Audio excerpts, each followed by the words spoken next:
السلام عليكم، ازيكم يا حبايب قلبي الحلوين؟ اهلا بكم في قناه جنى سوما. النهارده هعمل لكم فراخ مشويه باسهل والذ طريقه ممكن تعملوها بيها. ما تنسوش تعملوا لايك واشتراك في القناه.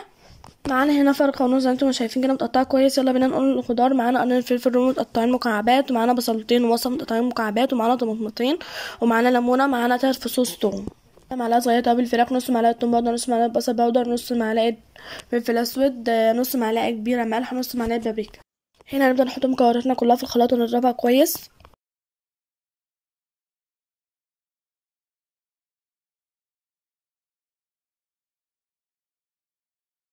هنسيبهم يتضربوا كويس زي ما انتم شايفين كده. هنبدا بقى نحطهم على الفراخ ونكب التوابل بتاعتنا زي ما انتم شايفين.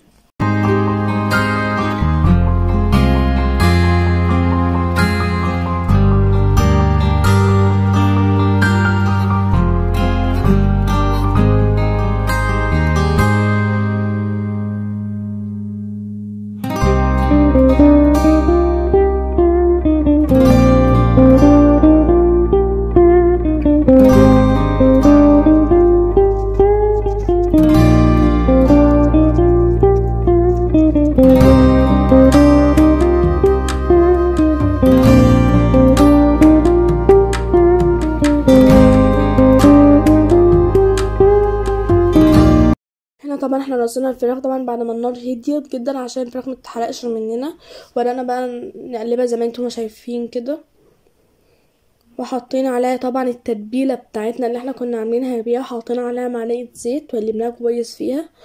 كل شويه هنقلب الفراخ ونحط عليها من التتبيله عشان ما تنشفش مننا.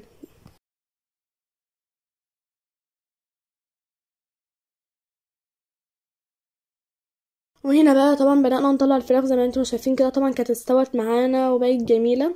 هنا بقى نرص بقيه الفراخ اللي معانا.